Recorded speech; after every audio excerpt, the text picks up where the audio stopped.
Thank y'all for having me today. Travis Alexander. I'm actually with the Richland County Voter Registration Board.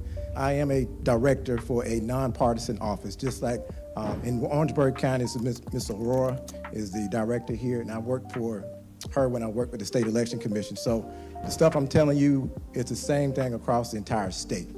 But as a lot of people talk about turnout, they talk about different types of elections.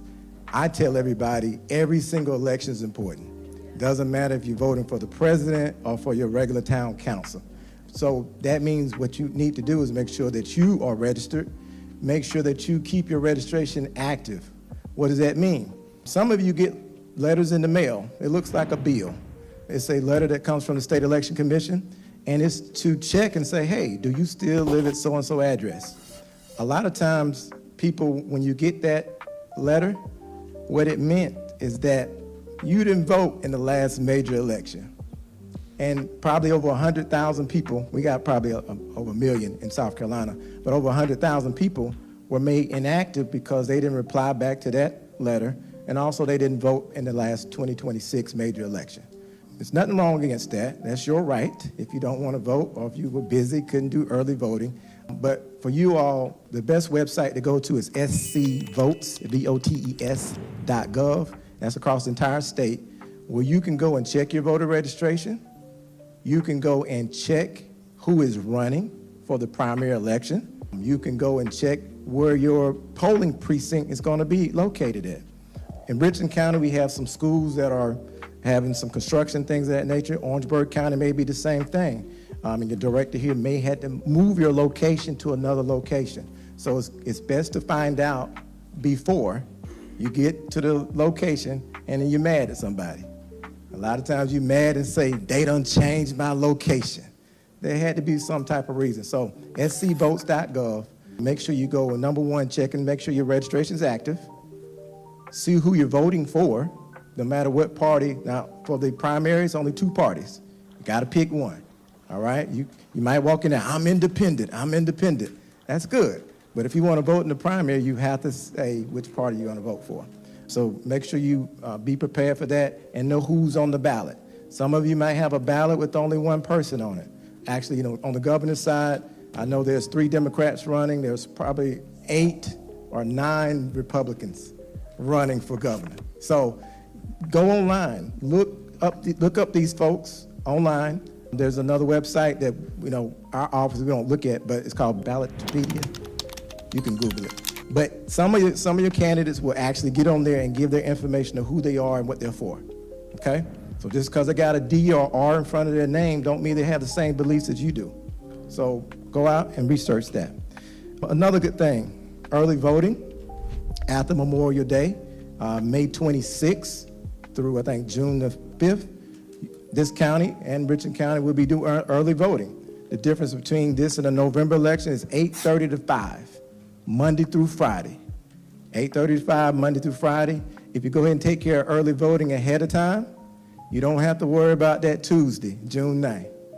All right? Take care of your early voting. You can go in, make your vote, and your vote will count during that early voting period. If you have some seniors or if you have some people maybe in a nursing home that can't get out, you can assist them by being an authorized representative. Now, they have to agree and say, hey, yes, I can't get out. I want you to get an absentee ballot for me. If you get an absentee ballot, call the office now and get your absentee ballot. Why? It's a 2-step process. Application, sign the application, send the application back in. If you're going to be an authorized representative, now you got to fill out an authorized representative form and send that back in too. But go to your office and they will be able to help you with that. If it's a family member, if it's your grandmother, if it's somebody on that close-knit part of your family, brother, sister, you can request that application for them. What will you need? Their birthday, their address, the last 4 of their social. Birthday, address, last 4 of the social, okay? You got that information, you can now request for your immediate family members an absentee ballot.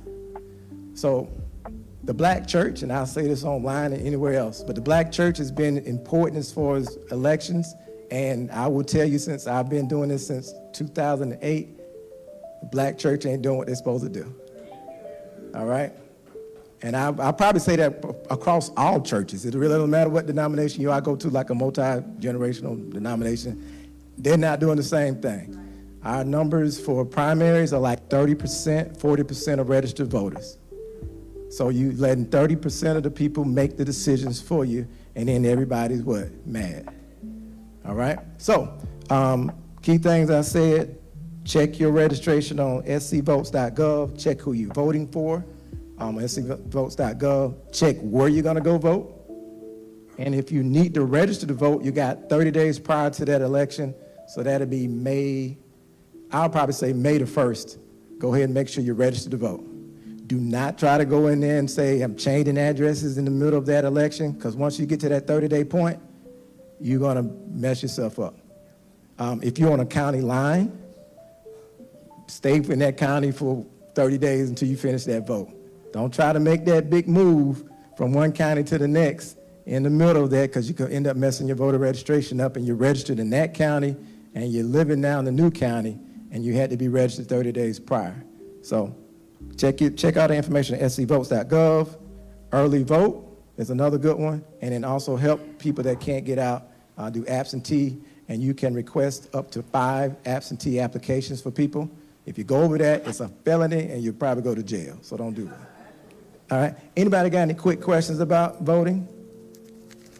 Okay, watch this. Raise your hand if you're gonna go vote in the primary. Okay, y'all see the people, right? Y'all see the people. All right, thank y'all.